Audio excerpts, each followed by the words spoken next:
This next one is just blows my mind. You guys know I've been tracking the Russian war in Ukraine for quite some time, and I'm just going to tell you guys, if you see this picture, Russia is losing. Russia right now. Okay, let me just restate this. Russia is on the verge of absolutely bringing Europe to their knees. Yes, I said that. And a lot of people will say, well, how in the world can you say that they're losing badly in Ukraine? Yes, they are. Russia is losing badly in Ukraine. They are losing at the tactical level of war. They are losing at the operational level of war inside Ukraine. Ukraine is launching multiple counteroffensive, taking back terrain. But strategically, Russia is bringing Germany and England and France to their knees, especially Germany. England's not far behind. Why? Here's what they're doing. The green energy policies. You see, here's the thing, folks. Russia has cut off completely the Nord Stream pipeline. They're cutting it off. So here's the thing. Germany, England, France, they've all had these stupid green energy policies for the last 25, 30 years, okay? And they've quit drilling.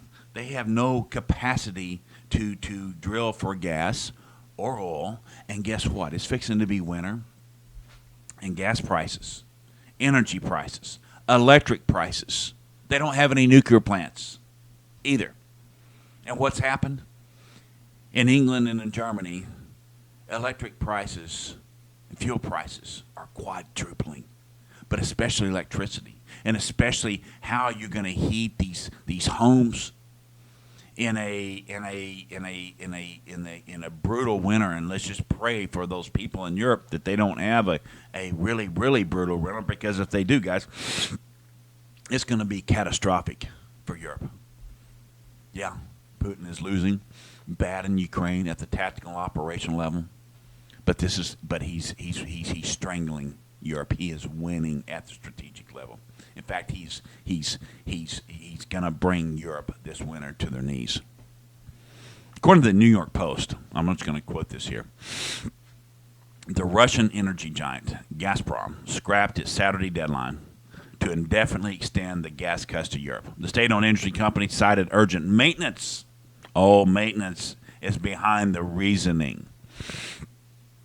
Would not put a date on when it intends to reopen the Nord Stream pipeline. Now, this pipeline is not the one that goes to Ukraine. This is the one that's further up north in Finland and that area, and it goes directly to Germany, which this is the main supply of gas, natural gas that they desperately need in Europe. But in a social media post, this is the Russian energy company, Gazprom, claimed it had identified, this is according to the New York Post, malfunctions in the turbine, claimed the pipeline would not work unless these issues were corrected. But they have failed to fix it. Now, I'm just going to tell you guys, they have another pipeline that goes to Ukraine I believe it's called the Brotherhood Pipeline. And here's the problem, folks. Europe does not have any way to counter it. We can't get them enough natural gas from the United States.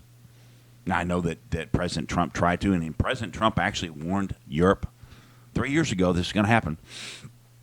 He said, quit relying on Russia for your energy. Quit relying on Russia for your coal, for your natural gas, for your oil, because they're going to burn you. What happened? They did. They did. You know, years ago, I read an article in the Army War College magazine called Parameters. Now, I love that magazine, by the way. Really gets you some great writing, some great material on national security. But the late Colonel Harry Sumner's liked to tell a tale familiar to many who served in the Vietnam era. And in April '75, he tells this story how the colonel and a delegation was dispatched to Hanoi, and he got to meet and sit with a North Vietnamese colonel named Colonel Tu, who spoke a little bit English. And, you know, as two old soldiers come together, they just started talking shop. like two old colonels. They both fought against each other, and they thought it was kind of neat that they got to see each other face to face after the battlefield was cleared, and years had passed. Several years had passed, and the U.S. Colonel Sumners told Colonel Two simply this. He said, you know, you never defeated the U.S. Army on the battlefield. And Colonel Two thought about it for a minute, and his reply was simply this: that may be so, but it's also irrelevant.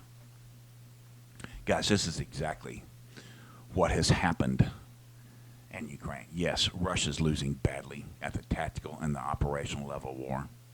But guess what? They're winning strategically. They are winning big. And I'm going to tell you guys, mark my word, when it gets to be December, January, February, Russia is going to bring Europe to their knees because they don't have any energy. And these zero emissions and these net zero policies are absolutely they're going to cost thousands of lives this winter. I'm just going to tell you they will. And when are we going to wake up? When are we going to wake up? This is just insane. That we're going to have these strategic problems around the world because that can be totally prevented. But here's what's dangerous, guys. Here's what's dangerous.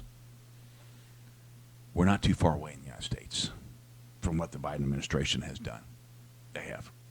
We have shut off we're shutting off all of our natural gas. We're shutting off all of our fracking. We're shutting off all of our, everything that we were doing on the federal lands, okay? Even though we have enough gas to last us the next 500 years. And here's the thing, guys. There are a lot of things we can do. I mean, our technology has gotten so clean, especially in the coal industry. But if we're gonna succumb to this religion, this green religion that the left and the Marxists like to claim is so good, it's going to bring us to our knees too.